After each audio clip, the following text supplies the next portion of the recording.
So you have mentioned about your father. Is that your father? What happened about your father? So with my father, my mom was a side chick. He had a family, and my house was not so far from his house.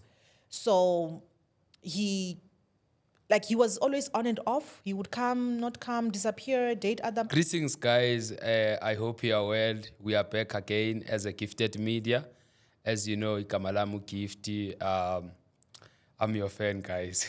So today, as you know, we are running the show. What's a painful thing that you ever experienced in your life? So, ayo, it's your testimony, because I believe some of other people, they just need you to show them your scars so that they will be healed. Like, there are people today, they just think ukuthi we are just living, but there's somewhere lapho sigule khona. So today, just allow me, I have a guest here. So I'll allow her to introduce herself. Hi, everybody. Oh, there's my camera. Hi, everybody. I am Munangiwa, and thank you so much for inviting me. Thanks, Monangi. Munangiwa. So can you tell me about yourself? Like, who are you, Munangi, or who is Munangi, or like? Munangiwa is a wife, a mother, a child of God. I love God with all my heart. I grew up in Limpopo, Venda. And on my mom, it was the three of us, my older sister, I, and my brother. And I grew up in a very toxic environment to a point wherein even people that knew my family, they thought I wouldn't amount to anything because of the toxicity. Before we go there, Munangi, because I see now you're about to hit That's you're just about to hit the end. So I need just now to know more about you, like personal. Who are you? What you are doing currently? Like what you are busy with for now? I am COO at Cent Studios. Okay. I do have other businesses as well. I am a credit provider. I run a micro lending business. What else am I doing? I don't know. Okay, I'm also a YouTuber. I do have a channel called The Tea World, about to change the name So you though. pay me for mentioning the channel. No. You will pay me for sitting on this chair. Okay, it's fine. And also another one, it's called Ndibuti and Pastor Bay, though I'm about to change the names of the channels. So maybe by the time that you release the video, they might not be called those names, but we shall see, because I'm not sure when you're going to release the video. So why you're changing the channel? No, I'm just rebranding. Yes. Yeah, I'm just going to change the names and start afresh. So there is any specific reason why you're changing the branding? But imagine you have worked so hard. So Yeah. why you are changing now? With them, I've worked so hard. The fact that I once did it, it means that I can still do it again, because it's still me. But the reason why I want to rebrand, it's because I'm closing a chapter that I've been living for the past few years online, and I would like to start another chapter, because I'm no longer the person I was when I joined YouTube. Yes. So for me, it just does not make sense to just continue like I'm still the same person. And also, the people that used to follow me a lot followed me because of that person.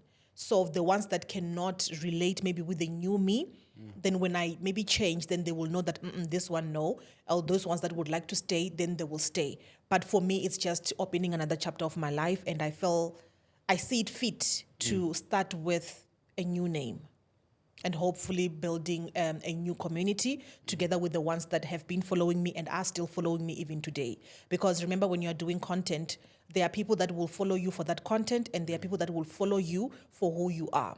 So I want to believe that the ones for the other content have already left, and I'm left with people that were following me for me. Yeah, as you are talking about content, can you tell my viewers to follow my my YouTube, please? Can you tell them to Gift subscribe? viewers, please follow this channel. Yes, Okay, no, I can't please. say gifts viewers, It's because gifted media. Gifted viewers. media, but I get these ones, then they're already following you. So I can call my Yeah, people. please call. T Squad, Abasonti, please, Hozani Ngapa, come and Yes. follow Gift. He is such an amazing person. I've known him for, I think, few weeks now. Yes. And he is an amazing person. He's beautiful inside out, and you won't be bored when you come this side. Let's show him some love. That's me, guys. Oh, Yes, I'm so just inspired. Like when you are talking about two-person here, there's a new you, there's an old you. Yeah. It's just a bit. Tell us about your old you. The old me on social media was a gossiper. Okay. I used to gossip. That's how I managed to get a large following, and that's how I managed to make a lot of money. But it came a time wherein I had to let it go because of the Father that I serve, who is God, the Almighty. And I mean, if you are a Christian and you read the Bible, you will know that gossiping is a sin. And it came to a point wherein I just said, enough, it's enough, and I had to let it go. So that's the chapter that I've closed. Okay. Yeah. And then the new you is now the one who are no longer. The one that is trying to live a righteous life. Okay. Yeah. Just you have just mentioned about gossiping before we start our question for today. Yeah. I just learned that there is two types of gossipers. Yeah. There's a two types of gossipers, which is a good gossiper and a bad Is gossiper. it? Okay. So it's not wrong to be a gossiper, but you just need to be a good gossiper. So I will just refer, as you said, you are born again. Yeah. I just refer in the church when we are focusing on intercessors. Intercessors, they are gossipers when we are talking honest. Hence, most of them, they're being attacked with the spirit of gossiping, but becoming bad gossipers because their job is to gossip. And gossiping for who? For a father. But they take it somewhere around and now they are gossiping to the people. But their aim, actually, it was supposed to gossip to the father, whereby if you see something about me that you don't like, there's no need to go and tell another The one. world, yeah. It's the person that you're supposed to gossip with, it's only God. Oh, okay. I didn't know that there was a good gossiper and a bad gossiper. Yes. I've not read any scriptures that defines that. For me, it just says gossiping is a sin. Yes. I guess maybe it's one of those things that also I've heard people saying that you can have jealousy, but there's a good jealousy and a bad one, which I don't necessarily agree with. Maybe for the lack of knowledge, maybe I still need to do more research. But for me, I'm at a point in life where I don't even want to make excuses. If God says this is wrong, then this is wrong. No justification. But I get what you mean because you're saying that you'll be talking to the Father. I Yes. just don't know if maybe there's not a better word that will describe me telling God about you. You know? Yeah, But yeah. I'm not sure. Okay, we are not there. We are Yeah. not there. Actually, because in this show, actually, what we have invited you, and we are so privileged to have you. It's to most of people, they think maybe they will see you today, as you say, you're a producer and what, and you're a wife, and then they think you have just become a wife, but they don't know, Guti, there's somewhere you have passed, like for you to become this, there's some challenges that you have passed through. So I like just to tell us a bit about your young age, Guti, what was happening most of the time, what you are missing somewhere, somehow, where in your, like, the way you grew up, what was happening, actually. The way I grew up, I feel it's how most of South African young girls grew up. Yes. Wherein most of us, we grew up in a family wherein there was no men. Men, I'm talking about a father. I'm one of those wherein I had to watch my father play happy family with his other family, and I had just had to observe. And I was I'm a woman that I grew myself. Like, I don't know which one is a better word, but I didn't have any support while I was growing up. I literally had to become an adult at a very young age. That is because I grew up in a family that there was no communication with the elders and the kids. Okay. So, and my mom had to work far from where I used to stay. So I would literally just cook for myself as young as I was, even though I grew up in a family where the extended family members were staying there, but then they used to cook their own food because of some family, whatever. So now, because they didn't want to support my mother's children, I had to cook for myself from a very young age. Nobody told me what time you must come back home, what you must. I ruled myself. That's why I'm saying I had to grow up very, very fast. I became a mom at the age of 9, and that was also because of the conflicts that were happening in that yard. We were so many, but yet there was just me, my mom, and my little brother. And because my mom was working far from home, I had to then become a mom to my 9-year-old. I mean, Your when I siblings. was 9 years old to my a newborn little brother. Okay. Yeah. Yo, this is so painful. Actually, in the age of 9 years, you are Yeah. playing a role to Of be a a mother. mother. Because if at least you say maybe 18 years, but 9 years, Yeah, unfortunately, but it was painful then. But when I look at it and how God was preparing me, there are things that we look at and we say, "Oh my goodness, this is so cruel. This is so evil." But is it evil in the in the eyes of God? Because what we see as evil, He might be preparing us for greater things. And Yes. today I look back and I'm like, God actually did pretty good with me, seeing how I grew up and the kind of person that I am even today. Because the same child that I had to nurse at the age of 9 is my son today, legally so. Do you understand? Yes. So for me, I feel like God knew what He was doing when He did that. As bad as it looked back then, but I feel like God is more interested in the results, not the process. Because either way, the process has to be painful in Yes. order to give birth to something beautiful. Yeah. yeah, I'm just inspired the way like you are appreciating for grow up like that. Yeah. But I just want to go back just a bit about when you grew up, because I believe there is someone who's watching right now. Maybe he's not 9 years, but very young, maybe you can say 12 years, still relate on that, whereby she in a position where she's a mother Yeah. of The siblings. siblings. Yeah. So like sometimes you see at school how they like you're a mother, what's happening? So how could you going to you how you were treating them, like those people, if there's someone they say, why you do this, why you're not going to play, like Yeah. those things, how you were treating it. So I would say that firstly, I would say trust the process. And I am sorry that you're going through this, but the only way that one day it can make sense and you can look back and have a testimony is if you trust the Father and trust the process, that He is taking you somewhere. I always relate challenges with that scripture in the Bible that says when God was taking out the Israelites from Egypt, He never mentioned the challenges that they're going to face. He never mentioned the Red Sea, but yet they came across it. But look what happened to that Red Sea and look at the end results. So I would say that don't look at what is happening today.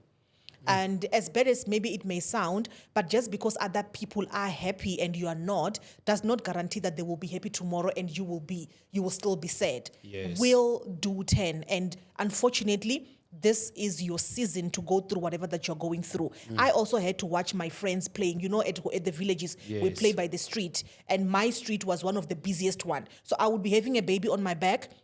I grew up struggling with migraines. I'll be having a baby on my back and holding my head like this, watching my friends play. And my other family members will be saying, "Come do the dishes." So I'll literally have to bend with the baby on my back, trying to hold on to my headache and do the dishes while my friends are playing and they are calling me The because baby, which is your legal son now. yes. Yes. And they will be calling, they will come play, I'm just like, it's unfortunately for me, I was never afforded an opportunity to be a child.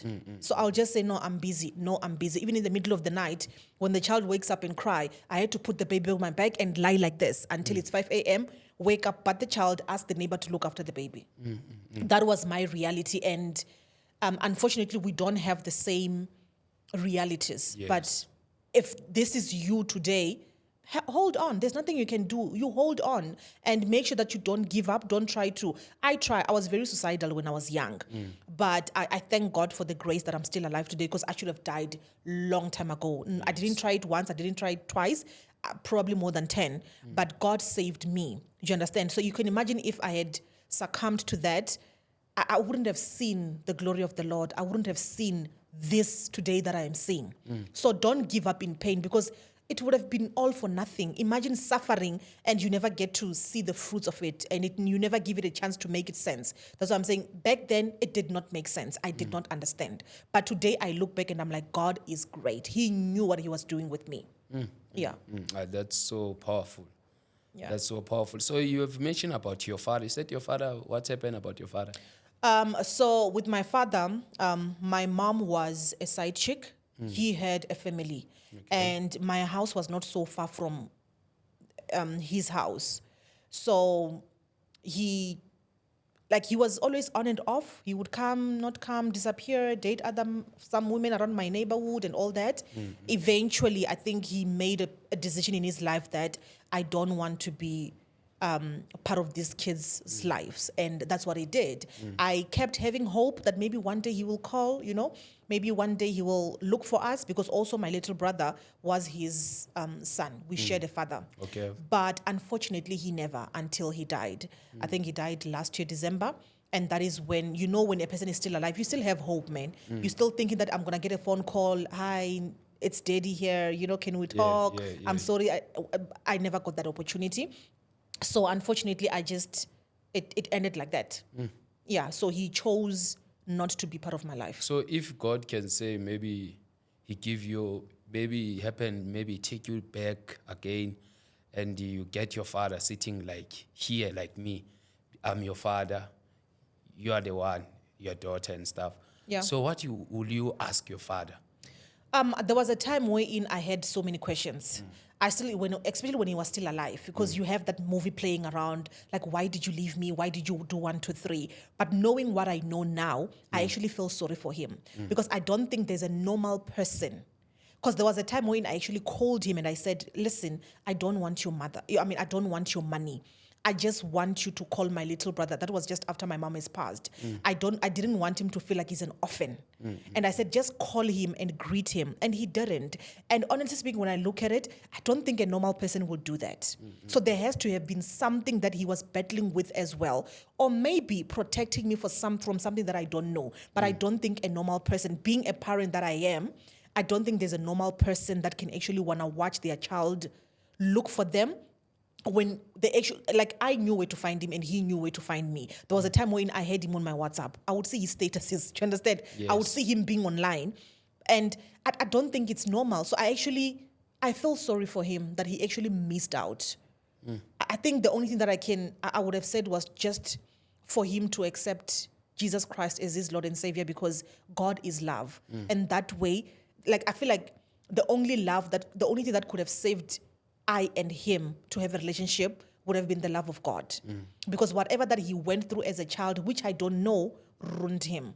Maybe it was also that fear of what I don't know. But I don't think it was out of hatred. I don't think so. Because no normal person can have a child and you see them. I mean, I was on... Act like they are not yours. They're like, yes, you understand? And there was a time when I would try to go to his house whenever I would go back home. And until he actually told my other brother that, yeah, you must tell that girl not to come here. I don't understand how a child of another woman can come to my house when I stay with another woman. At that point, the woman that he's referring to, which is my mom, has already passed. So it's not like I'm coming there to want to claim the position or whatever. So I feel sorry for him because he missed out. I'm an amazing person. And even if I say it myself, I will say it, I'm a good person. Yes, I have my flaws here and there, but I felt like he missed out. He had an opportunity to meet my kids. He never. Do you understand? Yeah. So it's a loss to him, unfortunately. But it also gave me an opportunity to now seek further from God. And God had to fill that void that my father couldn't fill. So there's a saying in Venda that we say, "Mudzimu nditsengera tsiwana," meaning that God is the one that covers the offense. I'm just trying to, English is not my mother tongue, but something like that. Yeah. So for me, it gave me an opportunity to experience God at his fullest, because I didn't have a mother, I didn't have a father, I didn't have anyone to run to. Like, besides just a father, even my own family, like my mom's siblings, they decided to chase us away, I and my little brother, when my mom died. Wow. And take my mother's house. So I had no other option. I had nowhere to run to. So I feel like maybe had it not happened, I wouldn't love God the way that I do today, because he was the only one I could run to. And he's the only one that saved me. So in other words, even your mom passed away? Yeah, my mom passed away in 2012. Before my dad. So before your dad. Or who passed first? It's your mom? My mom, yeah. My mom died 2012. And then my dad died, I think, last year. So after your mom passed away, your family also turned against you, or? Yeah, my mother's mother and her children. So that will be my grandmother and my aunt and my uncles. Yeah. So, but since they were doing that and stuff, like for now, do you have any relationship as it's your family? No. Maybe you're communicating. No.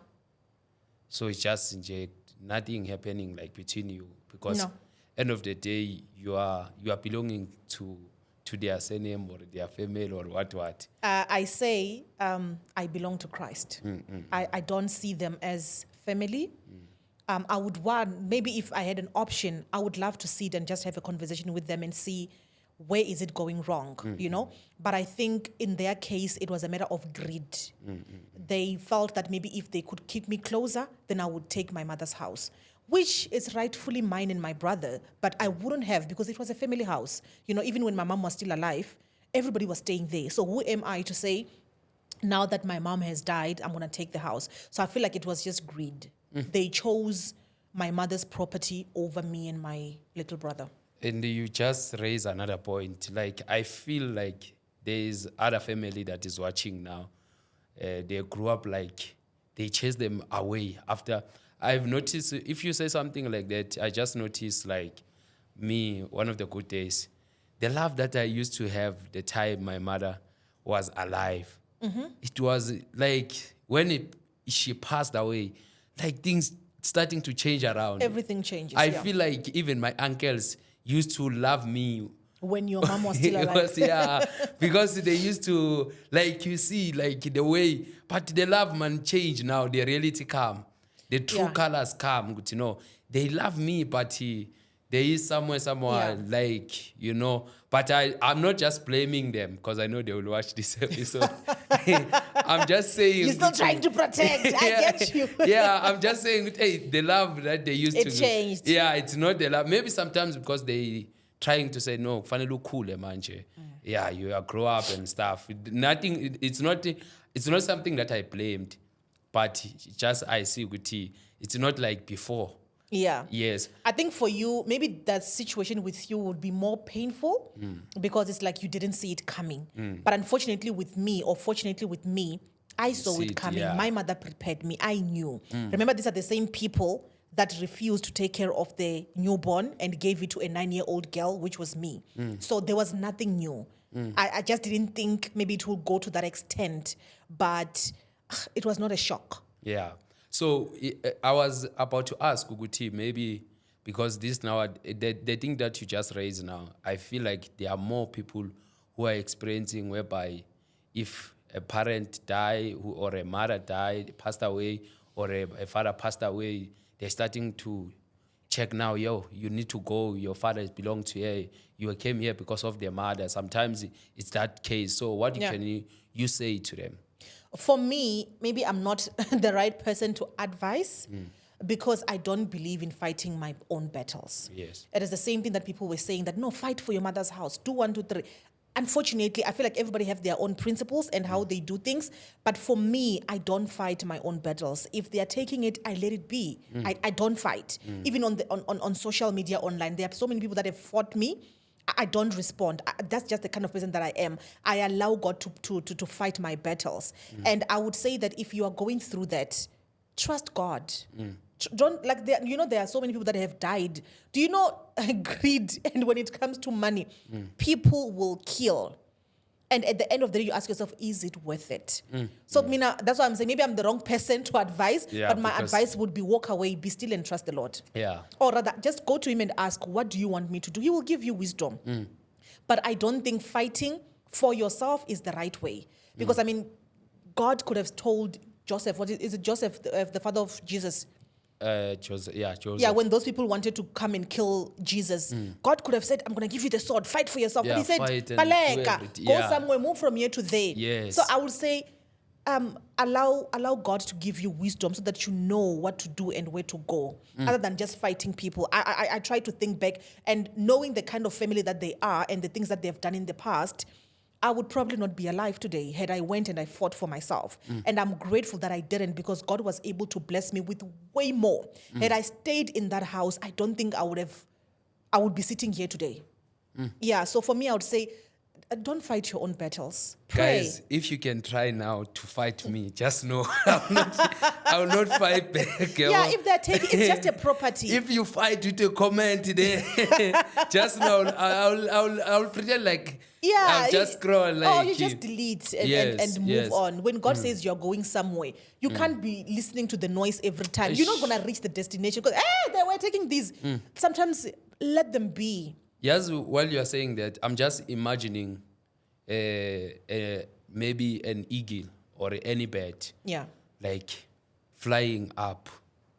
When it's flying up, there was where I say someone like, yo, while you are flying there, one of your feathers is what, it's ugly and stuff. And you are starting back, going down you to stop fix. and pause and say, what are you saying? Then you were supposed to be far because now you were listening those people who were saying negative words. Yeah. You end up like, that's a powerful word.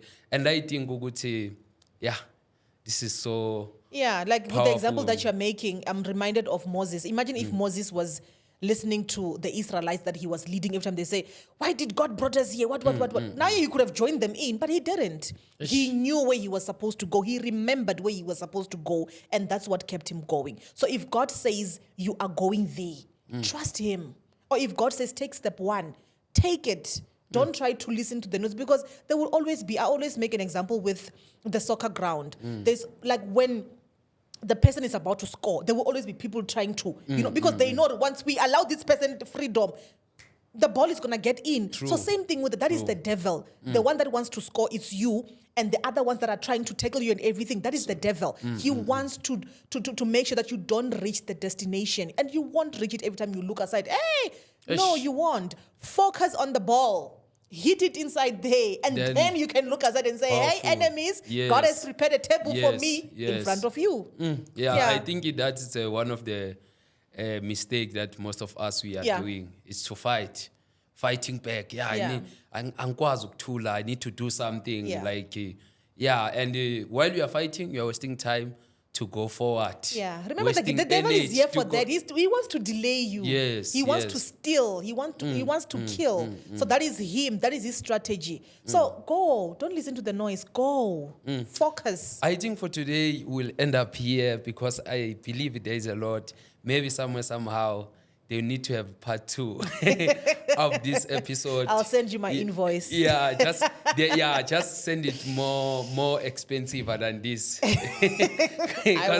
I want to pay more because this is so powerful. So when you send invoice, just don't think for me. Just think for the thing that you are going to say. They are more expensive. So thank you so much for being with us. And do you like to introduce the food? No. People, they need to know who I'm sitting with here. If they watch till this time, then it means they started from the beginning. No, they don't know who. But anyway, I'll introduce myself. My name is Munangiwa. You can find me on Instagram. You can find me on YouTube. And that's it. No, it's not enough. What do you want? No, it's not enough.